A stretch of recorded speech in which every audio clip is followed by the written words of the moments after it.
우리를 사랑하시는 하나님 아버지, 주님께서 우리의 아버지 되시니 얼마나 감사하고 또 얼마나 힘이 되고 또 얼마나 모든 문제에서 벗어날 수 있는지요. 아버지께서 우리의 모든 걸 아시오니 늘 합당한 은혜를 베풀어 주시고 합당한 사랑으로 이끌어 주신 줄로 믿습니다. 모든 것을 믿고 의지하며 나아가는 저희가 되도록 이끌어 주옵소서. 오늘도 귀한 찬양을 통해 영광 돌려옵는 새로운 찬양대원들을 기억해 주시고 은혜를 더하여 주셔서 더 아름답게 더 귀하게 사용하여 주옵소서. 주님께 헌신하게 부족함 없도록 모든 여건을 새롭게 하시고 주께서 주신 사명의 길 잘 감당하도록 은혜 위에 은혜를 더해 주옵소서. 우리 열심히 부족한 종이 주의 말씀을 들고 섰습니다. 주님, 종 감춰주시고 주의 말씀만 드러나는 귀한 한 시간 삼아 주옵소서. 함께 하시길 원하며 모든 것을 살아계신 예수님의 이름으로 기도 올려옵나이다. 아멘. 오늘은 이 백부장에 관한 이야기인데요. 성경에는 여러 명의 백부장이 있습니다. 아시는 것처럼 백부장은 로마 군대의 가장 핵심 지휘관이죠. 한 100명을 거느리면 뭐 어떤 면에서 한 도시나 한 마을을 다 이렇게 관리하고 또 여러 면에서 참 중요한 일을 하는 분인데서 성경에 보면은 되게 좀 힘들고 어려운 여러 일 처리할 때 백부장이 다 했습니다. 뭐 예수님이 십자가에 달려 죽으시는 그 모든 처형을 백부장이 주관을 하죠.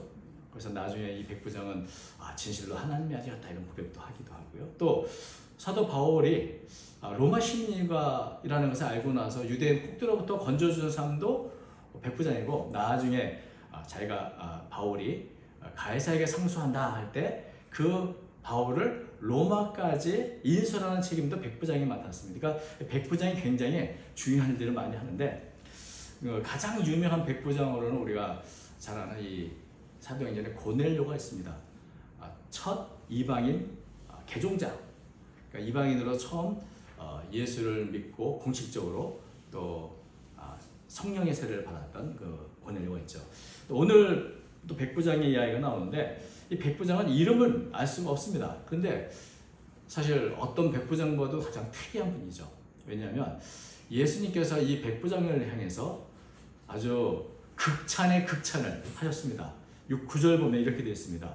예수께서 들으시고 그를 놀랍게 여겨 돌이키사 따르는 무리에게 이르시되 내가 너에게 이르노니 이스라엘 중에서도 이만한 믿음은 만나보지 못하노라 하시더라. 그러니까 여기 보면 백부장이 그 고백을 할 때 예수님께서 놀랍게 여겼다 그러죠. 놀랍게 여겼다. 놀랍게 여겼다는 단어가 뭐 경탄했다, 감탄했다, 기이 여겼다 이런 의미인데 보통은 예수님께서 기적을 베풀었을 때 그 주변의 모든 백성들이 이것을 보고 놀랐다, 참 감탄했다, 경탄했다 이런 데 많이 사용됐습니다. 근데 예수님께 자신이 놀랐다고 표현된 것은 성경에 2번밖에 없습니다. 한 번은 여기 이제 이 사건 때문에 예수님이 놀라셨다는 표현이 있고 또 하나는 마가복음 6장 6절에 예수님이 자신의 고향인 나사렛에 가서 말씀도 가르치고 또 기적도 행하려고 했지만 나사렛 사람들이 예수님을 믿지 않아요. 예수님을 보고도 믿지 않는 걸 보고 굉장히 놀라셨다, 기이 여겼다 이런 표현이 있는 겁니다. 그래서 오늘 보면은 백부장이 예수님을 놀라게 한 아주 유일한 사람이라고 할 수 있습니다. 이스라엘에서도 이만한 믿음 내가 만나보지 못했다고 놀라셨죠. 그래서 예수님이 도대체 이 백부장의 믿음이 어떻게 이렇게 놀라셨을까? 뭐가 이렇게 독특했을까? 그래서 좀 이번에 좀 다 아시는 것 같지만 살펴보려고 합니다. 근데 이것을 살펴보기 전에 한 가지 좀 우리가 좀 더 생각해 볼 뿐인데 이 본문의 이 동일한 사건이 마태복음에도 기록이 있습니다. 마태복음 8장 5절부터 13절에 있는데 그 마태복음에 기록하고 누가복음 기록이 뭐 거의 같습니다. 뭐 가버나움에는 백부장이다. 뭐 보면은 가버나움 백부장이 몇 명이나 있겠어요? 한 명 있겠죠. 그러면은 이 사람이 이 사람이라 이렇게 할 수 있고 또 종이 중풍병에 걸렸든지 혹은 죽게 되었을 때 예수님께 도와달라고 요청했다. 뭐 그러면서 같은데 다른 게 있습니다. 아주 굉장히 좀 어떻게 보면 심각한 문제죠. 왜냐하면 백부장이 도대체 예수님을 직접 만난 거야 안 만난 거야 이런 문제가 있습니다. 왜냐하면 마태복음 보면 백부장이 직접 예수님께 나와가지고 자신의 종을 지금 중병으로 고생하고 아파하니 도와달라는 요청을 하는데 누가복음에서는 백부장이 나오지 않습니다. 장로들, 유대인 장로를 보내서 이 백부장의 종이 아프니 죽게 됐으니 좀 도와주십시오 이런 요청을 하는 거예요. 대리인을 세워가지고 이제 요청을 해서 마태복음에 분명히 백부장이 나온 걸로 했는데 누가복음을 우리가 읽어보면 예수를 직접 만나본 적이 한 번도 없어요. 도대체 그래서 마태복음과 누가복음을 보면서 도대체 이 백부장이 예수를 만난 거야 안 만난 거야 이런 문제가 있는 것이죠. 여러분은 어떻게 생각하십니까? 오늘 본문 누가복음 보면 분명히 만날 뻔했는데 백부장이 거절하죠. 내가 감당치 못하니 오시지 말라. 그냥 말씀만 하라. 이렇게 얘기하는 걸로 되어 있죠. 근데 마태복음 예수님 직접 오셔가지고 이제 같이 가겠다 그랬더니 오실 필요 없습니다. 이렇게 한 것이 있어서 이게 도대체 이게 백부장을 만났나 안 만났나 이런 의문이 있습니다. 근데 이것은 사실 생각보다 쉽게 해결할 수 있는데 지난번에도 대통령들이 서로 회담을 할 경우에 대통령이 서로 언어가 다르니까 누가 사실은 옆에 도와주죠? 통역관이 등 뒤에서 말을 하면 즉시 통역을 해서 말을 해서 사실은 통역관과 통역관의 말을 듣는 거죠. 근데 신문을 보면은 어느 나라 대통령이 어떤 데 이런 대우를 했다 이런 보도가 나가는데 근데 어떨 때 보면 통역관의 얘기가 나올 때 있습니다. 이 통역관이 아주 기가 막히게 통역했다 할 때 이 통역관이 있어가지고 이렇게 문제가 없이 해결했다 이런 게 할 때 통역관이 이렇게 번역했다는 얘기도 나옵니다. 말하자면 통역관이 분명히 있지만 통역관이 그냥 단순히 말을 잘했을 경우는 뭐 통역관은 필요 없고 두 대통령이 서로 긴밀하게 대화한 것으로만 보도가 나가지만 통역관의 역할이 굉장히 좀 중요하거나 특별하면 이 통역관이 특별히 뭐 어디 쪽 통역관이 이런 통역을 했다 이런 얘기를 하게 되는 거죠. 다시 말하면 마태는 통역 없이 보도를 하는 그런 경우고 누가복음은 통역관의 역할이 중요했다고 생각해서 통역관이 이렇게 했다고 하는 걸 집어넣은 그런 기사라고 보면 됩니다. 다시 말하면 누가는 분명히 백부장이 대리인을 통해서 장로들도 보내고 친구들도 보내서 예수님 이런 말을 했다고 말하는데 왜 그랬을까? 왜냐면 이 장로들이 와서 백부장을 극구 칭찬해요. 우리 민족을 사랑하는 사람이고 또 심지어 회당까지 지어줬고 이 사람에게 은혜를 베게 마땅합니다 이러면서 백부장이 어떤 사람인가를 잘 드러내는 일을 이 장로들이 해주거든요. 그러니까 좀 중요하다. 근데 마태는 그것보다는 대리인보다 백부장의 대리인을 보냈다면 백부장의 간절한 마음, 종을 향한 그 사랑 뭐 이런 것들을 더 강조하기 위해서는 대리인을 빼고 직접 백부장의 주님께 나온 것으로 기록할 수 있는 겁니다. 이렇게 대리인의 역할을 어떻게 보는가에 따라 기록이 이렇게 좀 달라질 수 있다는 겁니다. 그래서 저는 뭐 어떻게 봐도 대리인을 통해서 하더라도 결국 누가 한 겁니까? 백부장이 한 것이죠. 그런 면에서 어떻게 보든지 자신의 종의 치유를 위해서 이 백부장이 간절하게 예수님께 요청했다는 사실은 변함이 없습니다.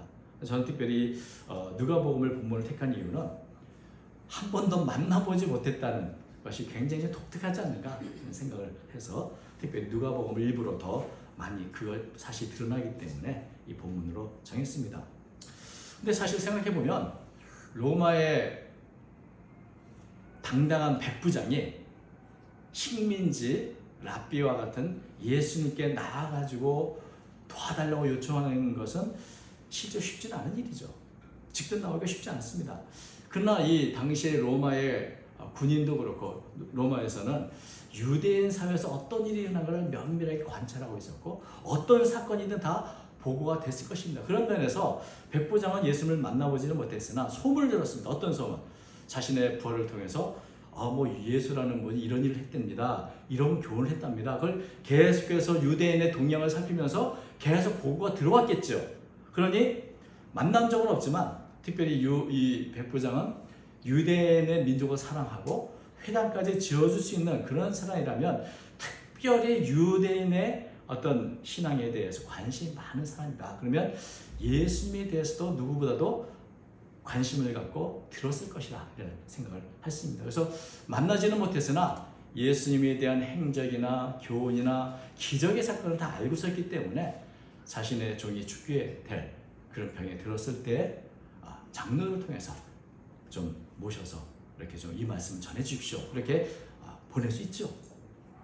그래서 예수님을 만나지는 못했으나 백부장의 마음에 믿음이 있었다 하는 걸 우리 생각할 수 있습니다. 그것이 어떻게 나타나는가? 7절에 이렇게 말합니다. 그러므로 내가 주께 나아가기도 감당하지 못할 줄을 알았나이다. 말씀만 하사 내 하인을 낫게 하소서. 이 앞에 있는 6절부터 읽어봐도 되겠습니다. 주여 수고하지 마옵소서. 내 집에 들어오시면 나는 감당하지 못하겠나이다. 그러므로 내가 주께 나가기도 감당하지 못할 줄을 알았나이다. 말씀만 하사 내 하인을 낫게 하소서. 그러니까 다시 말하면 예수님께서 그 백부장이 요청한다는 소리를 듣고 흔쾌히 내가 직접 가겠다 이렇게 해서 오셔서 이제 지부에 가까이 가게 되는데, 그때 다시 백부장이 친구들을 보내가지고 벗들을 보내서 오시지 말라고 하고 내가 예수님을 직접 만날 그런 사람도 안 되고 또 예수님이 직접 우리 집에 오는 거 내가 감당하기도 힘들다. 이렇게 아주 겸손하게 거절했는데, 아마도 이것은 많은 분들이 예수님이 유대인인데 로마 군인의 집에 들어오는 것, 이방인의 집에 가는 것이 결국은 안 좋은 영향을 끼치지 않겠는가. 예수님께 뭔가 좀 곤혹스럽게 하게 되는 일이 생기지 않겠는가. 그래서 아주 정중하게 거절한 것으로 생각을 합니다. 예수님에 대한 배려죠. 오시지 마십시오. 아주 겸손한 마음으로 예수님이 오시지 않게 하고 그저 말씀만 하면 됩니다. 말씀만 해주십시오. 그러면 내 종이 낫습니다. 이렇게 얘기하는 것이죠. 그래서 이거 보면 오실 필요 없이 말씀만 하면 병이 나을 거다. 근데 이렇게 믿는 근거가 뭘까요? 이 백부장이 예수님이 직접 온다는데 오셔서 뭐 안수도 하고 이러면 더 좋을 것 같은데 오실 필요 없고 말씀하면 난다고 하는 그렇게 믿는 근거가 뭘까요? 그건 이제 이 백부장이 군대상을 오래 해서 얻은 군대식 사고방식 때문에 그렇습니다. 8절 보면 그렇습니다. 나도 남의 수호에 든 사람이요 내 아래도 병사가 있으니 이더러 가라 하면 가고 저더러 오라 하면 오고 내 종들이 이것을 하라 하면 하나이다.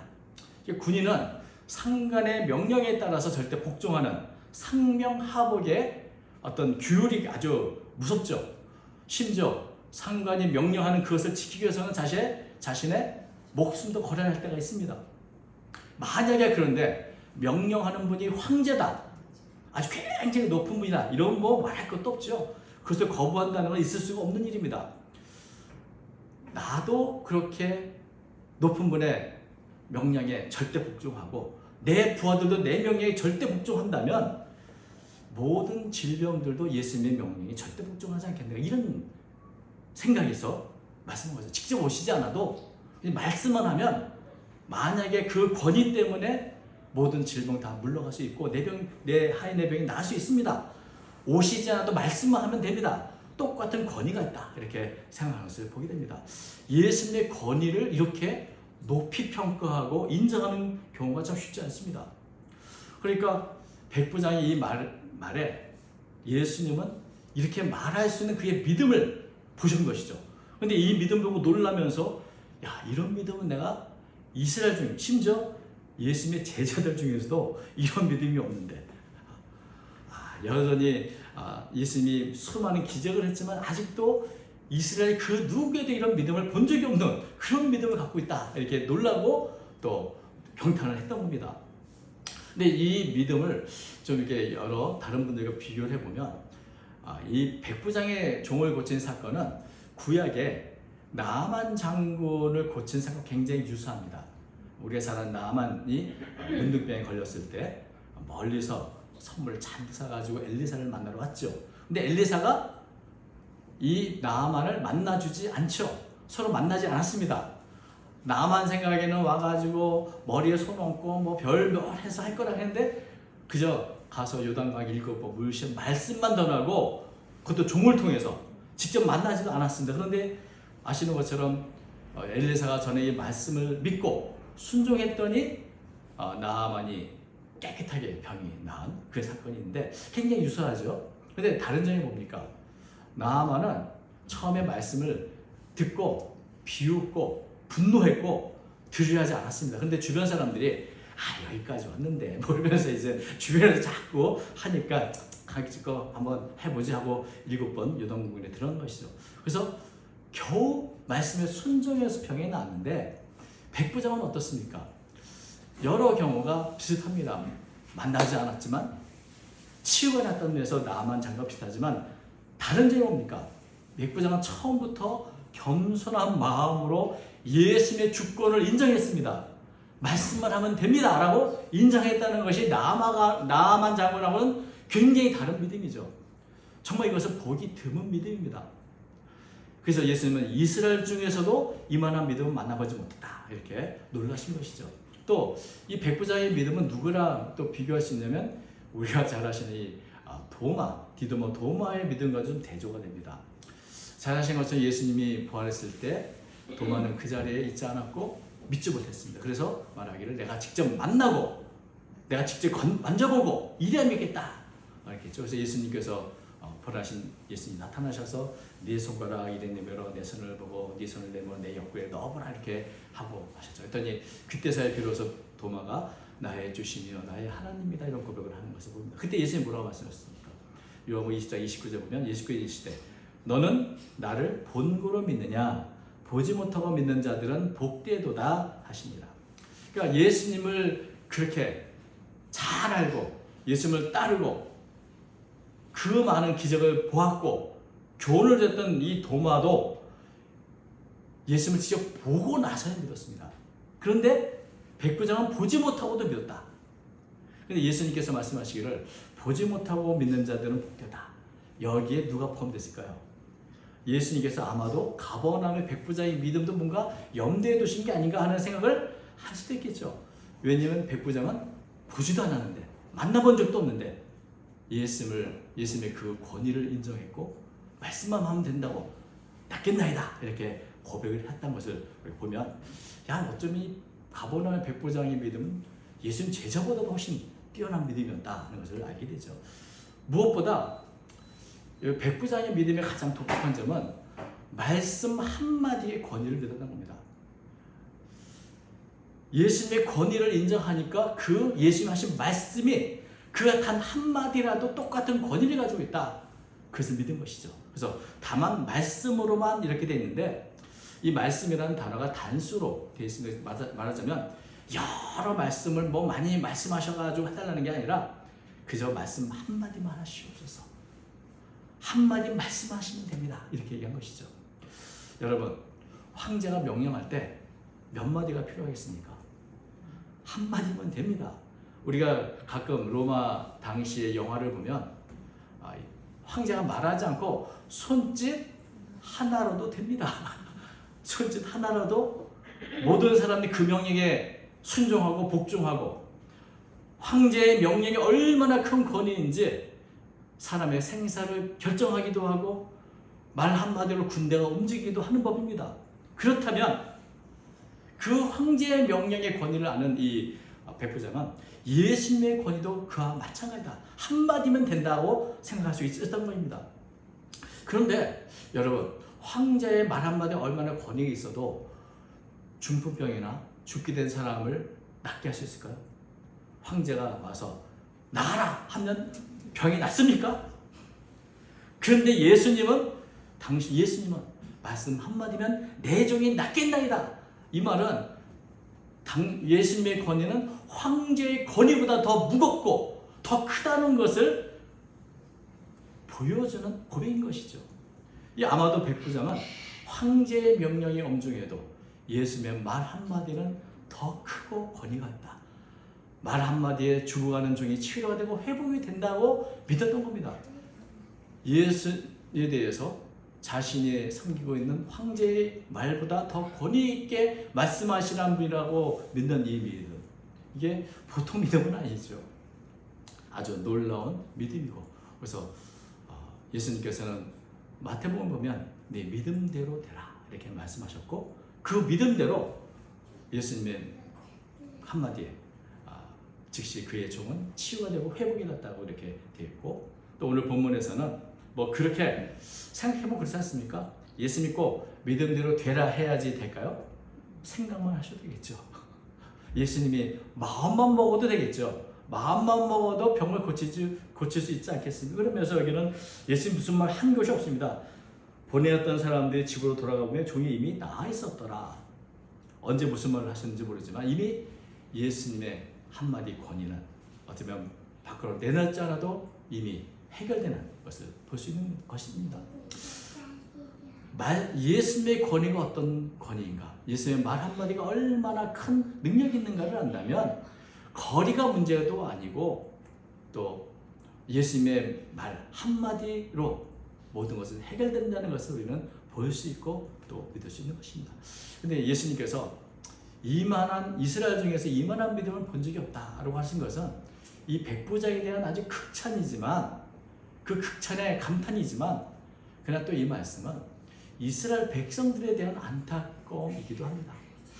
한 번도 예수님을 만나보지도 못했던 이 이방인 백부장도 예수님이 어떤 분인지를 이렇게 분명히 알고 있는데, 하나님의 백성이라고 일컫는 그 이스라엘 백성들은 왜 예수님이 누군지 모르는가? 로마 군인 백부장은 말씀 한마디의 권위가 얼마나 큰지를 알고 있는데, 하나님의 백성들은 하나님의 말씀의 권위를 왜 이렇게 무시하는가? 왜 하나님의 말씀의 권위를 그렇게 제대로 알지 못하는가? 그런 안타까움도 같이 있다고 생각이 듭니다. 여러분, 하나님의 말씀의 권위, 그 말씀은 우주를 창조하신 능력이고, 빛이 있으라 하시니 빛이 있다고 하는, 정말 말씀 한마디 한마디가 그대로 땅에 떨어지는 법이 없이 그 말씀의 권능이 일으키는 말씀이라고 한다면, 말씀 한마디에 치유와 회복이 일어날 뿐 아니라 우리의 전 인생이 달라질 수 있다는 것을 우리는 믿어야 하는 것입니다. 아멘.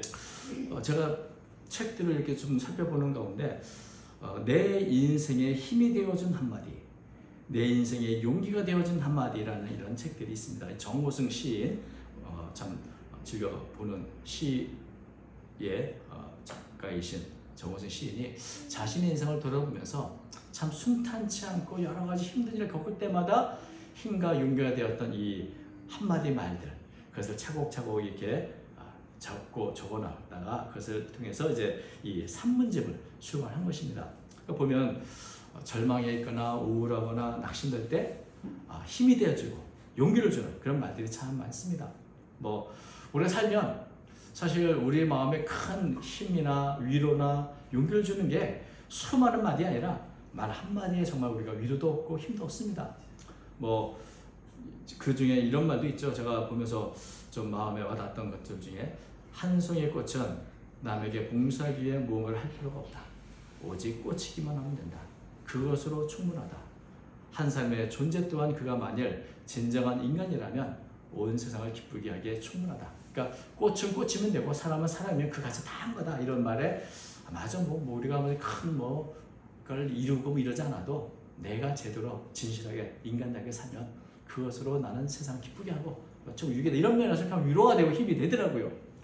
여러분, 그런데 이렇게 음미해서 위로가 되고 또 격려가 되고 또 힘을 주는 좋은 말들 참 많습니다. 그런데 이런 말들하고 하나님의 말씀하고는 근본적으로 다릅니다. 하나님의 말씀은 단지 위로와 용기를 주는 그런 말씀일 뿐만 아니라 실제로 우리에서 변화시키는 능력이 있는 그런 말씀입니다. 말씀 한마디에 우리가 변화될 수 있고 바뀔 수 있고 치유될 수 있다는 것이죠. 히브리서 4장 12절 잘 아시는 말씀처럼 하나님의 말씀은 살아있고 활력이 있어 좌우에 날선 어떤 것보다 예리하여 혼과 영과 및 관절 골수를 찔러 쪼개기까지 하며 또 마음과 마음의 생각과 뜻을 판단하라.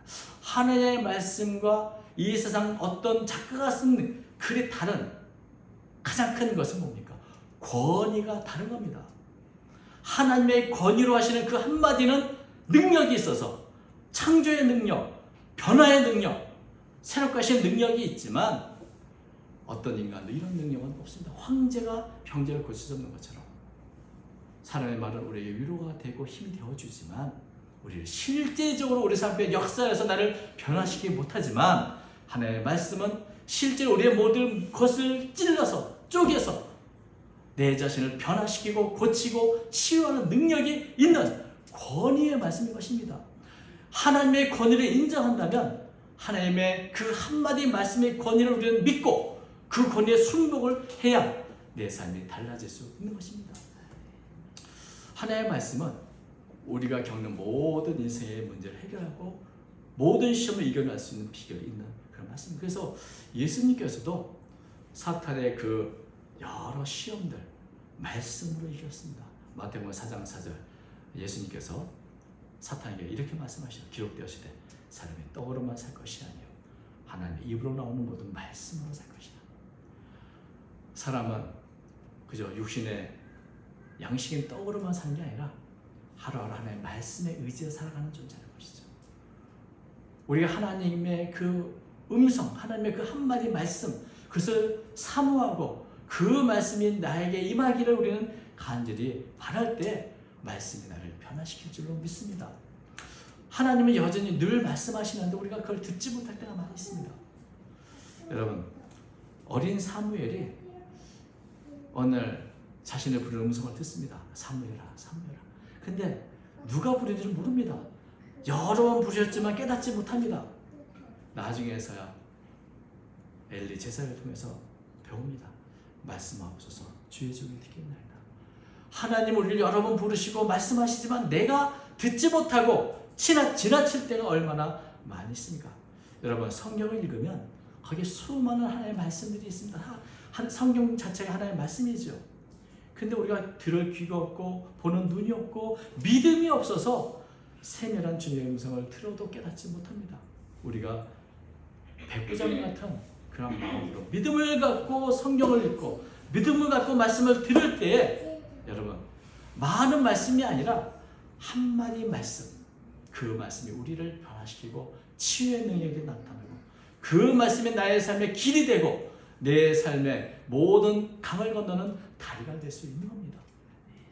그 말씀을 의지해서 우리는 우리의 모든 문제를 해결할 수 있습니다. 우리가 다시 한번 이 백부장의 믿음을 보면서 나는 하나님의 말씀을 얼마나 사모하고 있는가, 그리고 그 말씀에 나는 기꺼이 순종하려 하는가를 생각해 볼 수 있으면 좋겠습니다.